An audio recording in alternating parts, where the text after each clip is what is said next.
with Liam Griffin once again. It's football season, Liam. We've got football games, as fake or as not fake as they may be, or as fans would like them to be. But football is back, pads are clicking, and we got our first look at the Commanders this past weekend. How are you? How has football, the early part here of training camp and football season so far, been treating you? We were too blessed in scenic Ashburn, Virginia for the first few days where before the fans showed up, we were like, oh man, there's not all the shade here, but there's a breeze coming through. We're at highs of 80. And then the past couple of weeks, it has been, typical Northern Virginia summer, sweating through, 2 shirts a day. But it's been a lot of fun. Preseason is preseason, but at least there is tackling happening. It was so funny to be at Northwest Stadium for that preseason opener, and the opening kickoff is muffed. And you're just like, all right, I know what we're getting into. Here we are. We're back once again. Enjoy the unique nature that is preseason football. Liam's work, as always, of course, is at WashingtonTimes.com/sports. He's at by Liam Griffin on socials. I'm at Gerbo3 on socials as football season does ramp up here. The Commanders victorious at home in their preseason opener, 20-7 touchdowns for Washington by Robert Henry Jr., Katron Allen, former Penn State running back standout, scoring for Washington. Your overall thoughts on what you saw Friday night as the Commanders, no Jayden Daniels in game one. Excuse me. We'll see him a little bit for a little bit of game 2 of this preseason coming up. But the initial thought on guys that are, for as much as I kind of lampoon the preseason here, there is some meaning to it for guys that are not only necessarily trying to earn a roster spot, but perhaps that are trying at other positions and trying to display the talents they have and where they can fit in on this Commander squad, or even potentially a practice squad spot after the end of camp.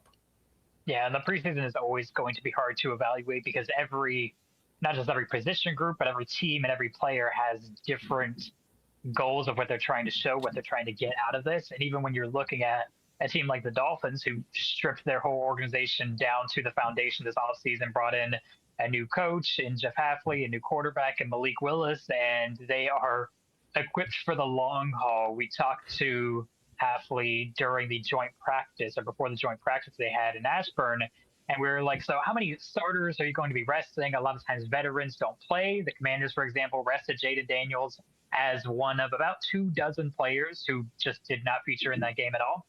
And Jeff Hafley said, we don't really have those kinds of players who are established enough to warrant, whole preseason exhibitions off. So that opening drive that the Dolphins had, I mentioned they buffed the opening kickoff, but then they had a 96-yard drive, marched straight down the field in what was Miami's first team offense, led by Malik Willis, and a Washington defense that had some names on it. First-round pick Sonny Styles was out there. It was the only drive he played, along with Leo Chenal, who was a free agent acquisition this offseason. But you didn't have your starting cornerbacks. You didn't have your starting edge rushers while going up against who will be starting week 1 for the Dolphins. So a little bit difficult to evaluate, but there were a few guys who stood out. Those 2 touchdown scorers, the running backs, and Robert Henry and Fat Man Katron Allen, as he prefers to be called, really looked great, looked efficient in the run game.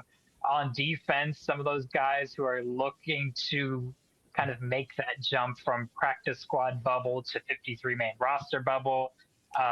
Rookie Joshua Josephs, who was an edge rusher from Tennessee, he looked really good in some of that limited action. He was paired up with Javonte Jean-Baptiste, who these 2 guys are solid edge rushers, but can kind of get left out of the conversation given all the moves Washington made this offseason, bringing in bigger names like Odafe Owe and Charles Menahu and Caleb Von Chason. And so it was really good to see that caliber of player and to see what they have and what Washington has in terms of its depth. So if there's anywhere in particular you want to get started, I've got a million notes on a million position groups here. So anywhere in particular you want to dive into. Oh, man. I want to highlight, because we were away since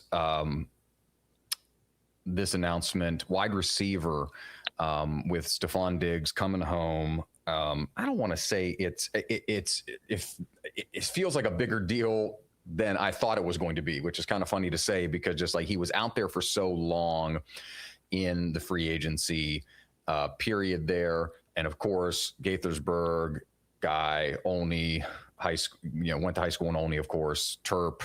And now after, a pretty noted career in the National Football League, comes here back home to Washington.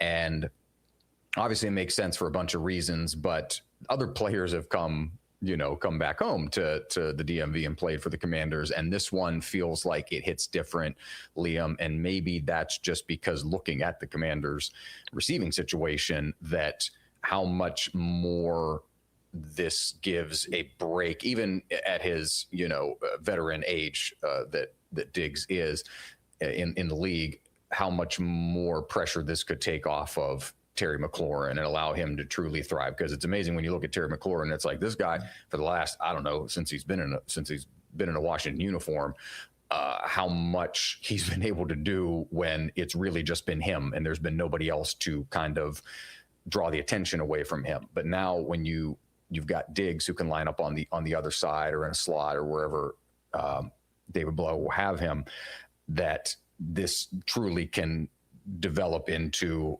a really unique offense, really dynamic offense, even greater than we saw 2 years ago when the Commanders went all the way to the NFC Championship.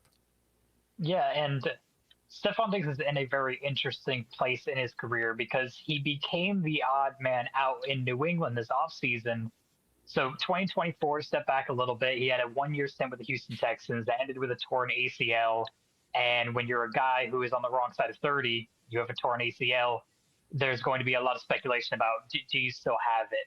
But he came to New England last year, was a really featured part of the offense that made the Super Bowl, helped Drake May really have a great sophomore surge, had over 1,000 yards receiving, and by a lot of the advanced metrics was really elite. I mean, the route running is still there that he's become known for, had incredibly sure hands, always finds a spot in zone, and has a little bit of athleticism to flash. But New England, they just kind of went a different way in the offseason. They traded for A.J. Brown. They signed Romeo Doubs, and there just wasn't a role for him anymore. And it seemed like he was just kind of waiting. Like there were videos of him working out in Maryland, just kind of waiting for the opportunity to arise. And the fit in Washington just makes far too much sense. As you alluded to, Terry McLaurin has had to be throughout his career kind of teammate proof in that he has not had great weapons around him at receiver. And before Jayden Daniels showed up, the quarterback situation was among the most inconsistent in the league.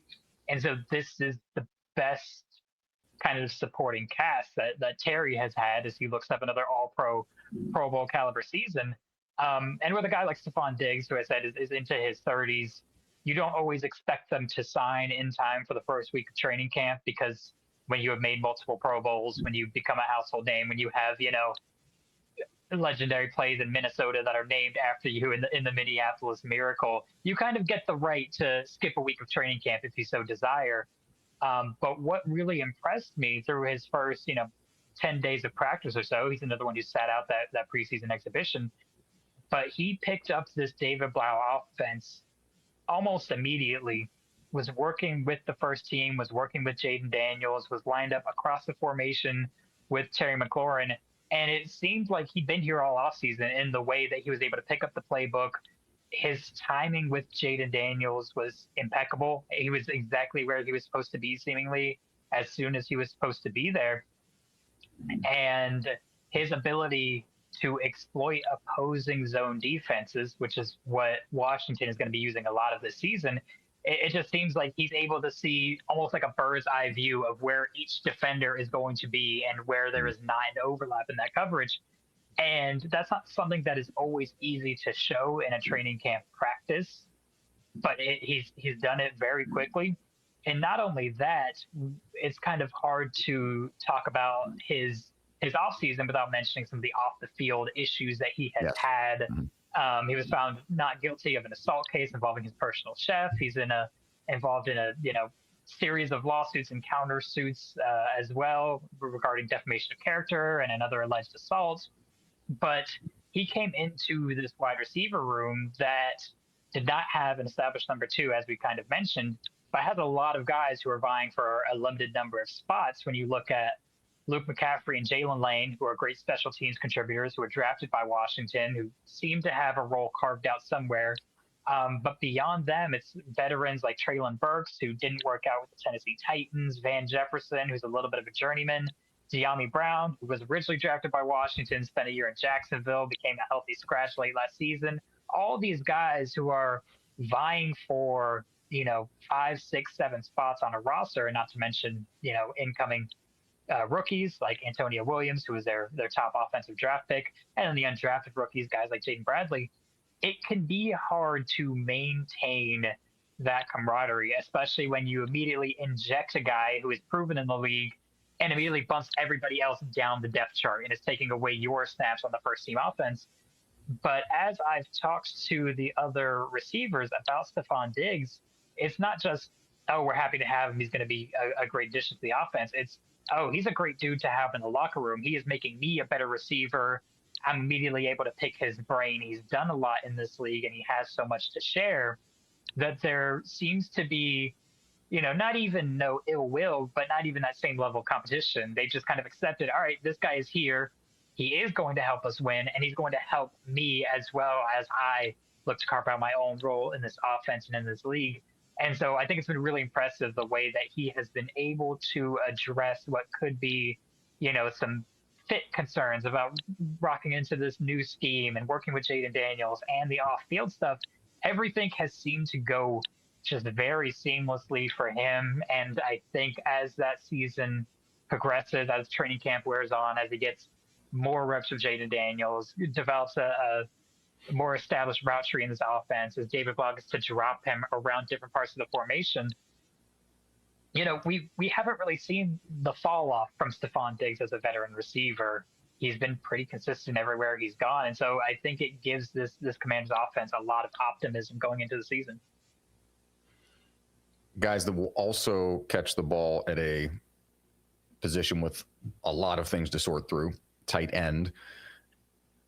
Chig Okonkwo comes in from Tennessee. There's another former Maryland Terrapin on the roster. Colson Yankoff, who's a guy that may actually be the most, I'll say, modern of the tight ends on this roster in terms of pass catching. Not the other guys can't, of course. John Bates, Ben Sinnott, who was a second-round draft pick a few years ago.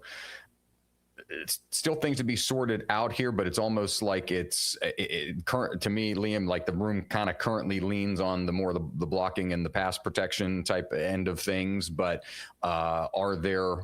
is there an opportunity for, I think of a guy like Chig, who I watched, who was very much that role at Maryland, but playing with the Titans for a few years, got the when he can catch and he has some space to work with, and not much space, but just a little bit of space to work with, he can, turn a 5-yard route into a first down or a 15 or 20-yard play.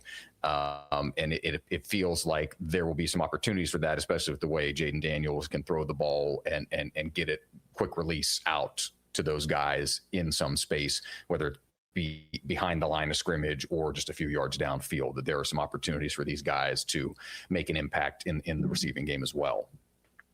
Oh yeah, and Jayden Daniels loves his tight ends. Like you've been working with, talking about guys who are established veterans the past few years. It has been Zach Ertz, who is one of the most sure-handed receivers in the league, but was not exactly the most athletic, turning on the afterburners, making guys miss, running over defenders in space. And then you bring in Chig Okonkwo, who is absolutely that, turns into a real weapon when he has the football with yards after catch. And not to mention the fact that you are, as I'm going to keep mentioning it, you're bringing in a completely new offensive system with David Blau, and one that you are going to see a lot more work for the tight ends.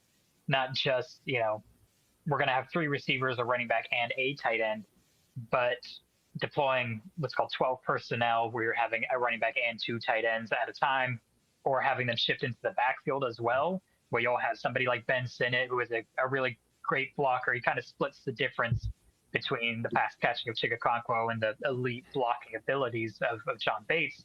come into the backfield to help clear a path for the runners.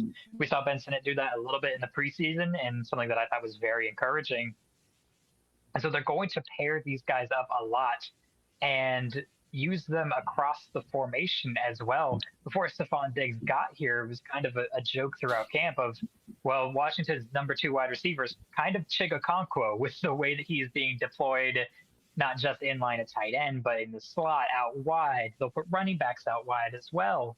And they are putting pre-snap motion to get these tight ends into space as well. So they might start on the left side of the line, and they'll get a free release on the other side as they come in motion, working play action fakes, faking the run, and giving Jay Daniels a little bit more time to develop a pass play downfield.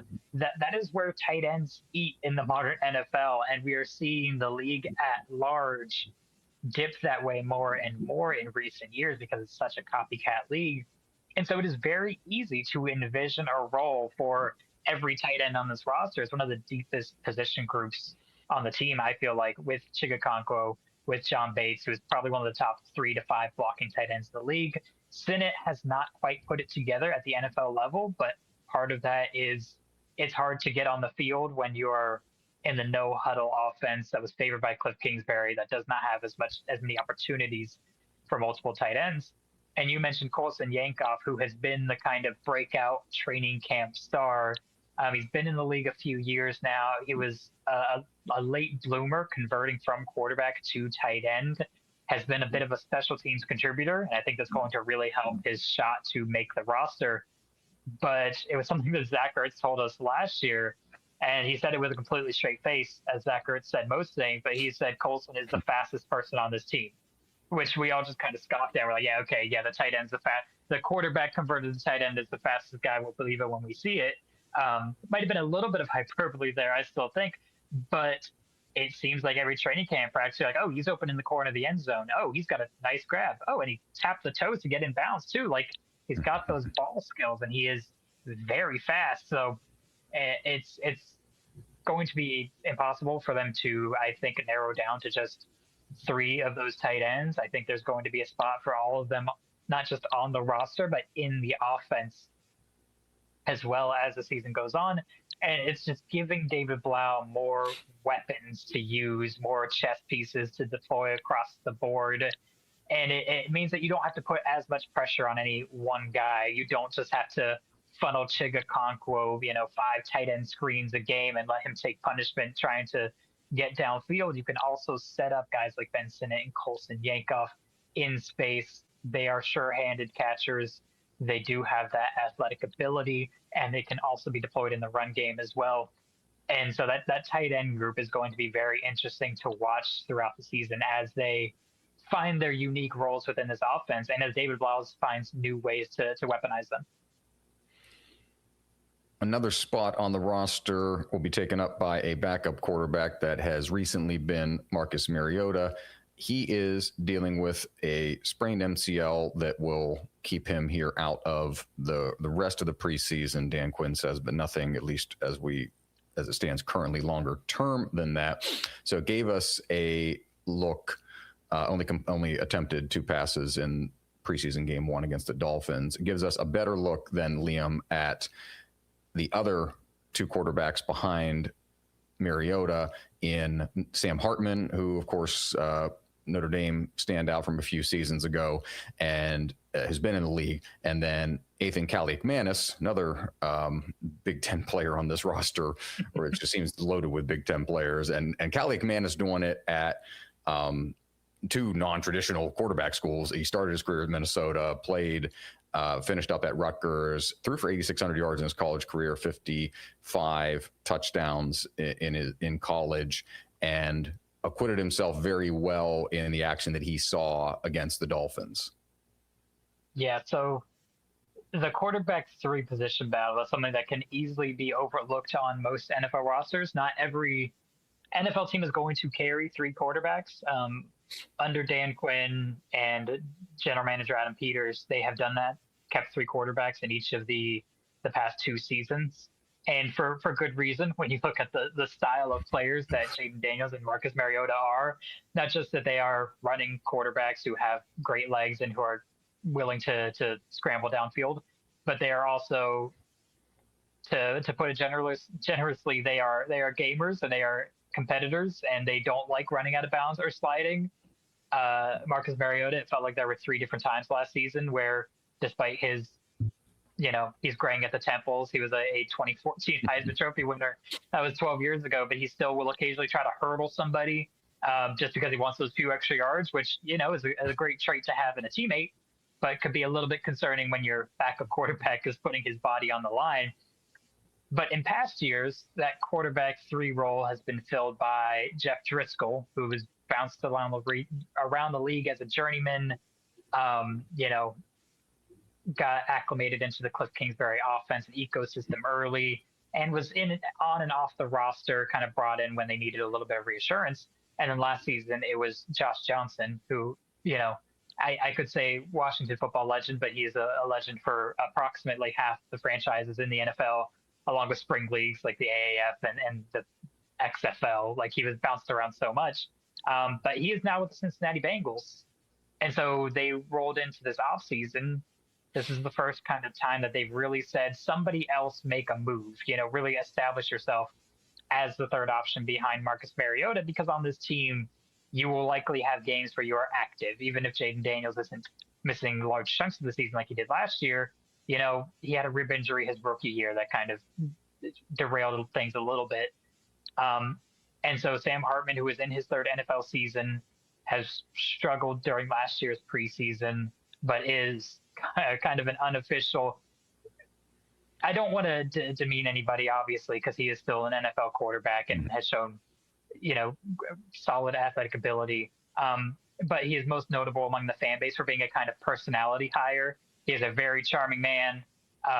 He has been mistaken for certain like D-list movie actors or A-list movie actors. Like, he has a career after this if he wants to be on television in some capacity, and is well loved among the fan base, but lacks some of the tools that you would want out of an NFL quarterback. Even if Sam Hartman is well respected within the quarterback room, is really close with Jayden Daniels that came into the league at the same time. And so they said in this draft, like, they're going to take a shot on Ethan Kaliak-Manis with a very late round pick. He hasn't gotten the QB3 snaps throughout camp that much, but he had a lot more time to show it during that preseason exhibition. And if you're keeping score, he looked much better than Sam Hartman in the limited time. Hartman had 1 interception that was caught by the Dolphins, 1 that should have been intercepted by rookie cornerback Chris Johnson in the end zone. And Kaliak-Manis showed arm strength. He showed poise. There were a couple of plays I tracked down the locker room after the game that he really wanted back, and that was all that he could think about.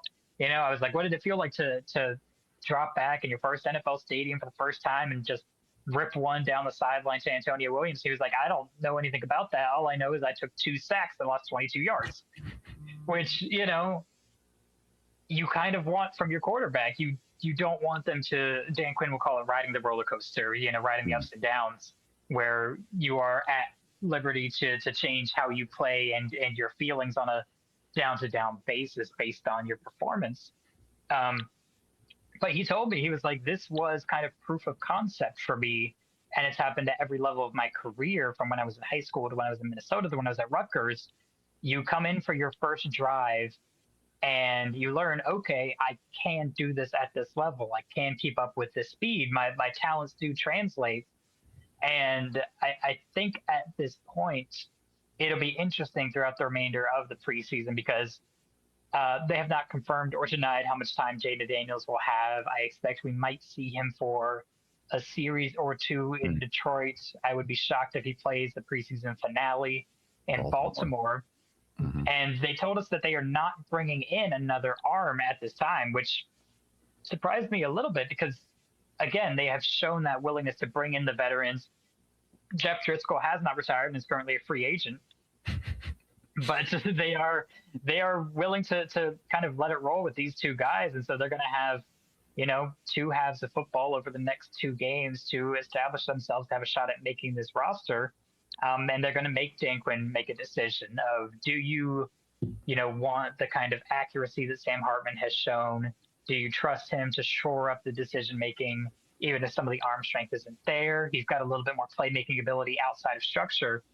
Or, you drafted Ethan Kaliakmanis for a reason. Every Adam Peters draft pick to this point has made the 53-man roster, which is not a given throughout the league. A lot of times those guys, especially Quite in the impressive, 6th and 7th honestly. rounds, Yeah. and quite impressive, but also, there's a little bit of inherent selection bias there as well, where you're trying to remake a roster that was not in the best shape when they arrived. You're taking shots on lots of younger guys. Again, not the case throughout the league. Those 7th-round picks often end up on practice squads, but it's an open competition, and that's why I thought it was very interesting that they're not bringing in another arm just to see what it looks like during camp, because one of these two guys, Ethan Kaliakmanis or Sam Hartman, is going to be on this roster at some point during the season, and I wouldn't be shocked if they end up. You don't want to see it as a Washington football fan, but you have to prepare for the fact that they might be playing some snaps at some point.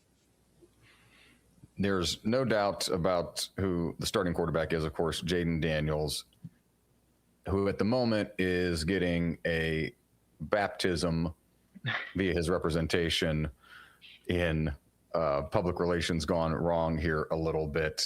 In the last week, Daniels, via his attorney, said that his alma mater, Louisiana State University, must cease and desist from any further use, publication, distribution, etc., of his name, image, or likeness. This due to LSU handing out the jersey that he wore during his Heisman Trophy season and his career in Baton Rouge, the number 5, to sophomore cornerback DJ Pickett. Freshman, actually, I should say. Pickett says he was promised the number during his recruitment. Current LSU is an interesting place and a lot of things that we can't get into here. But current LSU coach Lane Kiffin says he was promised it during his recruitment and threw his hands up and said, mea culpa, I'm not responsible, basically. Daniels saying that he has a lot of gratitude in an Instagram post. He has a lot of gratitude for his time at LSU. Saying, my hope is that the dispute will get done privately. There's an additional report that Daniels wants LSU's copy of the Heisman Trophy that he wants returned to him. He has one, and the schools typically get one as well. And the university has no intention of doing so, according to LouisianaSports.net. And again, so we got a lot of caveats here. Joe Burrow, when he played there, wore the number 9. It hasn't been worn since. It's not technically retired, but kind of out of a respect thing. When you start diving in here and looking between the tea leaves, Liam, it appears there's, his family, led by his mother, more upset about this perhaps than Daniels is. But of course, Daniels, as the face of the whole thing, has to take a little bit of the flack here for this coming out, and not only coming out, but kind of coming out when it did. Like if we could have talked about this in, I don't know, when they handed the numbers out in spring ball, let's say, at LSU. The surprising part to me, everybody under the sun is burying him. The Mets, who beat the Nationals a few days ago, 4-1, said they stopped at 4 out of respect for Jayden Daniels. StubHub saying effective immediately will no longer offer tickets in groups of 5 out of respect for Jayden Daniels. And just like the places I'm seeing it pop up that are even those two are sports related, of course, but I'm seeing it pop up in non-sports related places. And I'm like, how these people, so we've crossed over into the mainstream pop culture here when people think it's ridiculous. But give me a little bit behind reading the tea leaves here. Daniels believes that his NIL deal at the time when he was, a student and quarterback there has since expired and lapsed. And in theory, they shouldn't have he doesn't want them using it anymore. And that there's something legally in this day and age of NIL, something serious if there's not a deal to use his name, image, and likeness, even though he's now a past player and no longer at the university. But also there's a little bit of inherent silliness to this whole thing, because when Daniels played, offensive and defensive players in college football share numbers frequently, because you got 110 guys on the roster, and there was a 5 on the other side of the football on the defensive side that played when Daniels was there. So there's a little bit of seriousness to it and a little bit of silliness to it. And at the same time, it all, help us understand how the look is here on Jayden Daniels now, an unnecessary distraction, perhaps caused by his own making and the people around him doing this as well. It is. What my biggest hope for Jayden Daniels is that one day this becomes funny to him. I do not think it is very funny to him now. Be great in a commercial for something, down the line, five related, where he goes to people and says, you can't use that. Yeah, I don't know what, but I think it would be hilarious. Yeah. Yeah, the return of the $5 footlong has to be $6 now. It's something. Yes. Someone will be very happy to pitch that to him. But it's just such a difficult situation because it is very easy for fans to lose empathy towards professional athletes because we can sit from our couches and say, you are a millionaire. Go to how is this your biggest concern in life?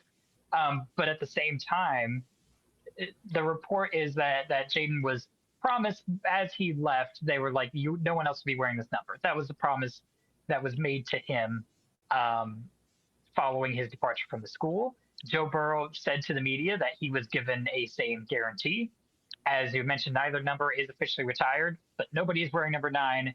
And DJ Pickett, who is a sophomore, wore number 3 in his freshman season, was granted the ability to change to number 5 because of a promise made to him by now former LSU coach Brian Kelly, who doesn't have to answer questions about this because he's no longer in Baton Rouge.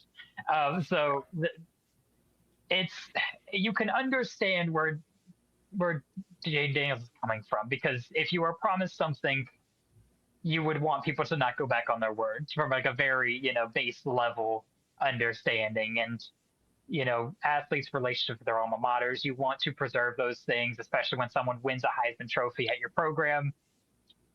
You want them to be able to come back, talk to your players. You want to be able to honor them and kind of hoist them up to say, if you come to LSU, you could be like Jayden Daniels. You could be like Joe Burrow. And especially in the era of the transfer portal, both those guys did not start their careers at LSU. And so you want to be able to say, look how great these guys are being treated. You can go, you can be a number 1, number 2 pick. You'll be a legend here forever, et cetera, et cetera. But at the same time, you have to understand the optics of the situation and how unserious the sports landscape can be to people. And especially in August. I mean, you look at what's on the slate on any given day, and if you are a fan of, the WNBA or Major League Baseball, it's great. But if you are somebody who is watching all those sports, you look at what's going on, you're like, is it September yet? Is it October? Can we get the big 4 all back at the same time of, the 4 major American leagues? The good news for Jayden Daniels is that the half-life of modern meme culture is increasingly short. So I think, if this had happened 20 years ago, it would be unavoidable for the next 18 months. For him, I think if he hits the ground running, it will dissipate very quickly. The concern is that if things go bad, it will be brought up again and again, even on a smaller scale. Like Vikings quarterback J.J. McCarthy, who came into the same draft as Jayden Daniels, missed his entire rookie season, had an abysmal, second season, but became instantly memeified by referring to himself as 9, his jersey number, and then playing, below his expectations. And so every tweet that the team put out was just inundated with an unflattering photo of your quarterback. And you do not want that for your football team, especially when you are trying to regain respectability as the Washington football franchise is trying to do and has been since, new owner Josh Harris came in, and Adam Peters and Dan Quinn and Jayden Daniels. You bring in new uniforms this offseason that harken back to, the former name and the former legacy, and you're bringing back legends to retire their jerseys. Essentially, everyone in that organization is hard at work all the time to be treated as a respectable team that plays NFL football. And so this feels like almost a throwback to a different era of Washington Commanders, off-season Yeah. It's not to that extent because it isn't quite as embarrassing, and so many of the controversies under the previous ownership were outright, either Serious. tragic or serious or incredibly disconcerting. But this feels, for lack of a better word, like it feels a little bit silly. Like when you take a step back, it is very easy to understand why people are able to go, it is a jersey number. You do not play there anymore. You did not start your career there. You didn't win a national championship like Joe Burrow did. This should not be the number one thing on your plate. And so that'll say, well, it's impossible to get into the head of any professional athlete, let alone a quarterback who has the kind of standing that Jayden Daniels has, where he was featured in Netflix's quarterback documentary. He has his own videographer. He has his own PR team, obviously, that represents his family as well as himself. Yes. In addition to his work with, the Commander's PR staff. So to fathom what his day-to-day looks like and what constitutes each pie chart of his attention, he insists that it is, I have to learn a new offense. I have to get ready to play. It's kind of a make or break-ish season for him after the disaster that was 2025. And so we talked to Dan Quinn on Sunday about, can't talk about the football Jayden's playing because he's going to have very limited action in the preseason. But do you talk to your star quarterback when he becomes a meme? Which is something that I can't imagine anybody talking to Vince Lombardi about. But that's kind of the nature of being an NFL coach and quarterback in 2026. You do have to ask, like, what do you talk to him about that? And, Dan Quinn was like, we check in. Obviously, you want to make sure a guy's doing all right. You want to make sure his mentals are in a good place. But he is just as locked in as ever. And from what we see on the practice field, he's just such a better quarterback than everybody else that we've seen throughout this camp, including on the Miami Dolphins. It's not always easy to see an elite player show themselves in practice like that. But Jayden Daniels is such a spectacular talent that his arm strength and his ability to just pinpoint accuracy, he very rarely misses throws. If he does, he immediately beats himself up about it. He's developed a command of that offense very quickly where he's able to help everybody else get aligned. He just looks very comfortable in this offense. And so that's why I kind of take a step back when people are like, oh, I can't believe Jayden is that upset about it. Well, I don't know how upset Jayden is or how upset other people are on his behalf. Mm-hmm. Yeah, that's Alan, where I stand on it. It is impossible to – it is amusing endlessly, but it is impossible to understand exactly where anybody is coming from. The memes are great. Enjoy them while you can. Alan Jackson has changed the name of his song to "It's 4 O'clock Somewhere" out of respect for Jayden Daniels. I think for the general public, the general football viewing public, it will dissipate by mid-September. Unfortunately for Washington, they play in a division. I wanted to use the word heathens here, but I won't. A division of the people up 95 in Philadelphia. I'm sorry, Philadelphia fans. Cowboys people who are their own special breed of something.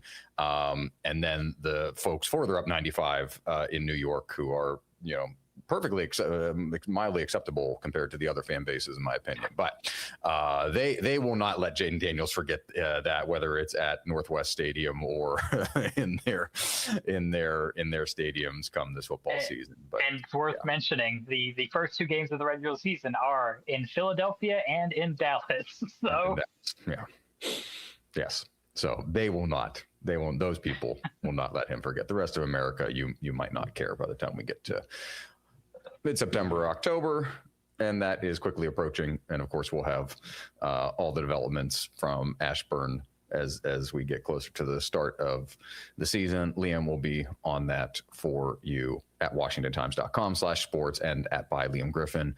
Maryland ramps up its toward its kickoff of its season, the first weekend, Labor Day weekend of September. And I'll have that as we get closer and closer. And we'll have a Terps focused episode here coming up soon as football season inches toward its kickoff. Liam, my thanks as always. Yeah, it's fun. There's football. It's the most wonderful time of the year. There's football. football, and more coming up for Liam. I'm George.